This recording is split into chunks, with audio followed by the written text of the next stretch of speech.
రాజమండ్రి విఎల్పురం పార్కులో వికాస్ సంస్థ ఆధ్వర్యంలో వృద్ధులకు పెన్షన్లు అందించారు.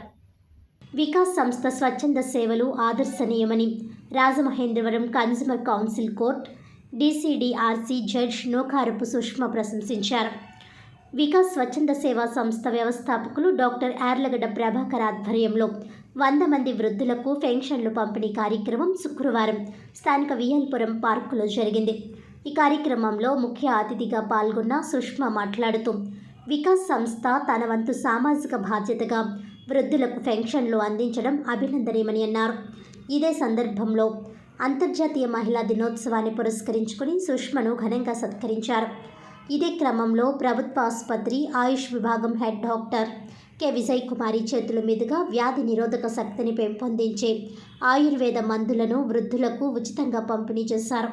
ఈ కార్యక్రమంలో గోదావరి స్విమ్మర్స్ అసోసియేషన్ అధ్యక్షులు గుబ్బల వెంకటరమణ, 11వ division TDP in charge Kantipudi Rajendra, Dulla Ravi, K Srinivas, Challa Venkateswarlu తదితరులు పాల్గొన్నారు.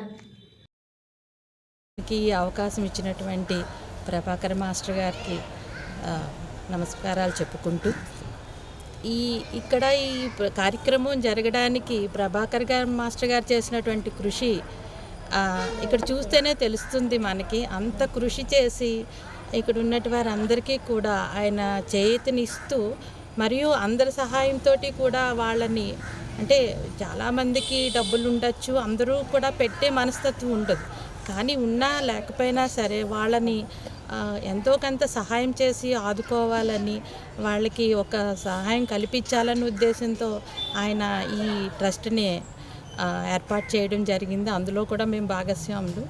ముఖ్యంగా నేను ఇక్కడ రాజమండ్రి వాసినే, దట్టు విఎల్పురం వాసినే.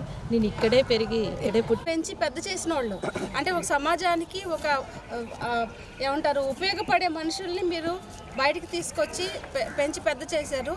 అదే పద్ధతిలో ఇంకా ఇవాళ ఒక్కరోజు, రేపు ఒక్కరోజు అంతర్జాతీయ మహిళా దినోత్సవం కాదు, ప్రతిరోజు మనకి అంతర్జాతీయ మహిళా దినోత్సవమే. అంటే ఎక్కడైనా సరే స్త్రీ ఆరోగ్యంగా ఉంటేనే, లేదంటే స్త్రీ ఆలోచనలన్నీ సక్రమంగా ఉన్నప్పుడే బయట మనకి లోకల్లో మంచి పౌరులు తయారవుతారనమాట. సో మీరందరూ ఆ రకంగా కృషి చేస్తారని అనుకుంటున్నాను. మహిళా దినోత్సవం సందర్భంగా మనం మేడం గారిని సన్మానించుకున్నాం. ప్రతి సంవత్సరం మనం టీచర్స్ డే రోజుని ఒక మంచి టీచర్ని తీసుకొచ్చి సన్మానం చేస్తాం. అలాగే అంతర్జాతీయ మహిళా దినోత్సవం రోజున కూడా ఎవరో ఒక మహిళల్ని తీసుకొచ్చి వాళ్ళ వృత్తిలో బాగా నైపుణ్యం ఉన్నటువంటి మహిళల్ని తీసుకొచ్చి సన్మానం చేస్తూ ఉంటాం. మరి ముఖ్యంగా సుష్మా గారిని పిలవడం మనకు చాలా ఆనందంగా ఉంది.